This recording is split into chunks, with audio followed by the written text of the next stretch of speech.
Thank you so much for joining us, and we begin this evening with the 2016 election, or as it's more commonly known, what did I do to deserve this? I always try to be a good person. Is this because I stole candy once in 4th grade? Please stop punishing us. 2016.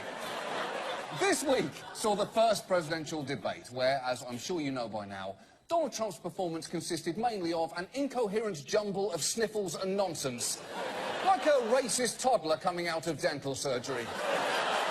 And it all culminated in this amazing assertion. I think my strongest asset, maybe by far, is my temperament. I have a winning temperament. I know how to win. That is an incredible statement. If he had looked straight into the camera and said, "I am a small Korean woman," it would have been more believable. And for the record, you can't incoherently rant about having the best temperament. That is a claim that disproves itself. It's like getting a forehead tattoo that says, "I have excellent judgment." But this week, we then saw what a winning temperament actually means. It's a temperament that allows you to insist that you won something that you demonstrably lost. Because Trump spent the last 7 days citing his victories in what he called final debate polls, peppering his rallies with boasts like this. And so we won every single online poll, hundreds and hundreds of thousands of voters. Almost every single poll had us winning the debate against crooked Hillary Clinton. Every single online poll said we won, which is great. Every single online poll. Okay, first of all, he did not win every single online poll. He certainly didn't win this actual BuzzFeed poll about whether candy corn is good. And if you're wondering who did win that, it was BuzzFeed, you idiots. BuzzFeed wins every BuzzFeed poll. Now, the clear problem with online polls is that you can vote anonymously as many times as you want. That is how, when a British government agency held a Name Our Ship poll, the people's overwhelming choice was Boaty McBoatface. It's also how, when there was an internet vote on where Pitbull should perform, he ended up, and this is true, in an Alaska Walmart. And yet, Trump kept citing these nonsense polls, as did his media boosters like Sean Hannity. If you look at all the online polls, The Hill, Time.com, Slate, I mean, the list was really long. Trump won the debate in these online polls. Everyone's going to say, Hannity, they're not scientific.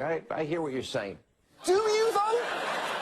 I'm not sure you do. In fact, I'm not even sure you hear what your own company is saying, because Fox News sent out an internal memo this week saying that such polls, quote, "do not meet our editorial standards," which is shocking, since I was pretty sure Fox News' only editorial standards were all ladies must be 8s or above and try not to say the N-word.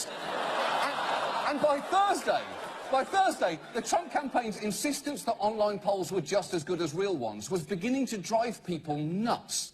The polls that happened that night, the night of the debate, the snap polls, the ones that happened online, those all showed Mr. Trump winning in a huge way. What scientific poll had Donald Trump winning? Give me one scientific poll. Everything else was those are fan polls, man. Those are polls that like computer programmers can mess with. Those aren't real. I understand that Hillary got support from the insiders and from the media. Mr. Trump's got the support from the grassroots and from the people. Jason, you've been doing this a while. You know those are bogus. Look how frustrated he is. Chuck Todd's head is about to explode. And you know that this pains him, because he's talking to a fellow goatee wearer. And usually they have to stick together against the world that makes fun of their ridiculous facial hair. And while all this was going on, there was an even more inexplicable narrative developing. Because, to be fair, Trump did score a few points early on against Hillary Clinton, and he could have spent the whole week talking about those. But instead, he fixated on one particular thing she said towards the end of the night.